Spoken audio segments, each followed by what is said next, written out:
Glass Slipper, Gold Sandal, A Worldwide Cinderella by Paul Fleischman, illustrated by Julie Paschkis.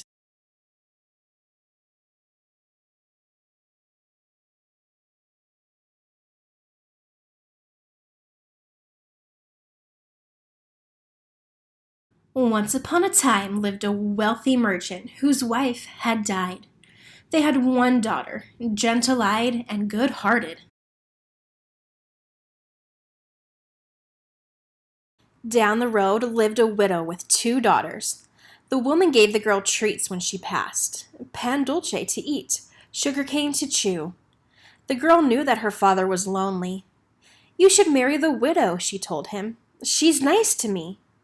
The father had his doubts, but the girl kept asking. And how long could a father say no to his daughter? And so he and the widow were married.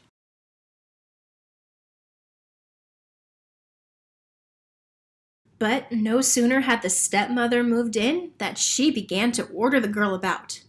All day long she set her to weeding the rice fields and cooking and carrying. The woman gave the girl's room to her own lazy daughters. At night, the girl had nowhere else to sleep but curled up for warmth among the ashes in the hearth. Her stepmother allowed only a few scraps of food. Her stomach howled. Then the girl recalled how she'd begged her father to marry. "I picked up the scorpion with my own hand," she told herself.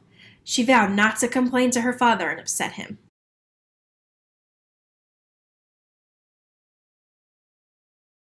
But when the girl was out tending to the cattle, the beast heard her crying for hunger.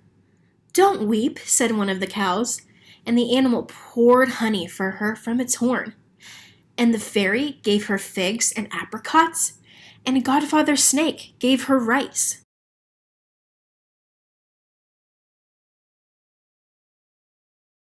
Once she was eating well and proper, the girl bloomed into a right rare beauty. The stepmother couldn't fathom it.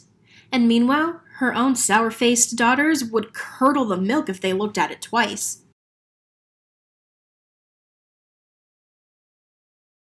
One day it was announced far and wide that the great king was in search of a queen. All the unmarried women dressed in their finest robes and set off for the palace.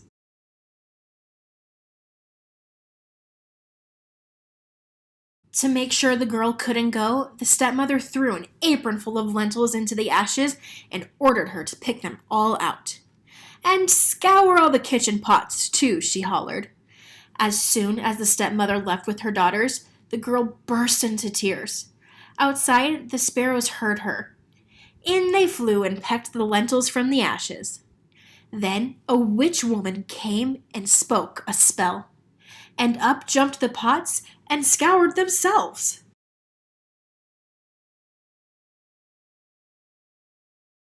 The girl was free to go, but she had nothing to wear except rags.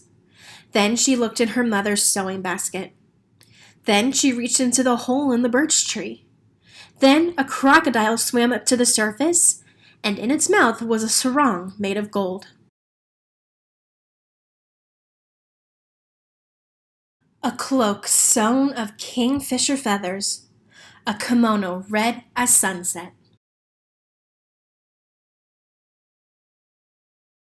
And on the girl's feet appeared a pair of glass slippers, diamond anklets, sandals of gold.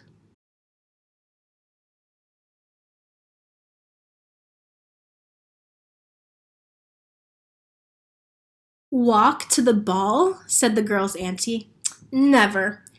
She picked up a big round breadfruit from a tree and tapped it 3 times with her wand. Quickly as the blink of a firefly, that breadfruit changed itself into a coach.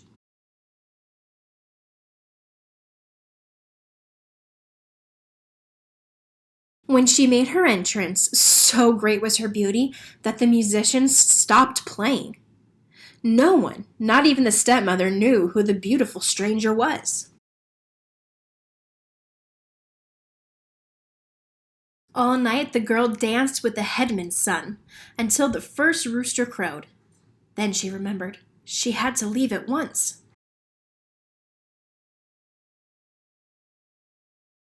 She leaped onto her mare's golden saddle. "Who are you?" called the prince. The girl had no time for words and charged down the lane. The prince sprinted beside her, got a hand on her shoe, and the dainty thing pulled off his fingers as she galloped away.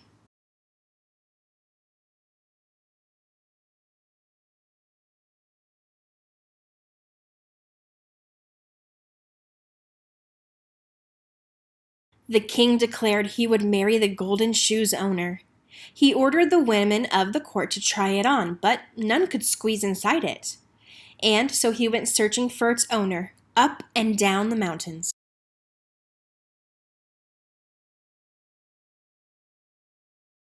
and across the deserts, until he came to the stepmother's house. When she saw him approach, she grabbed her stepdaughter, wrapped her in a mat, and hid her.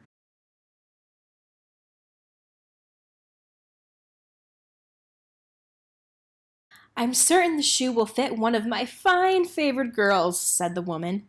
Grunting and sweating, her older daughter tried to wrestle the shoe on, but couldn't. Neither could the younger.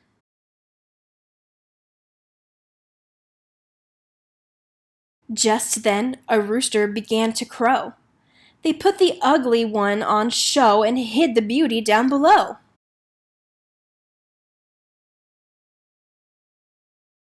The girl was brought forward. "Don't waste your time with that one," said the stepmother. But the magistrate looked into the girl's eyes, took the straw sandal in his hand, and slipped it onto her foot with ease. She and the great king were married at the palace, where the guests feasted on mangoes and melons, rice with seasoned almonds, beef stew and lamb stew, anise cookies and custards. Such a wedding it was, and such an adoring couple, and such a wondrous turn of events.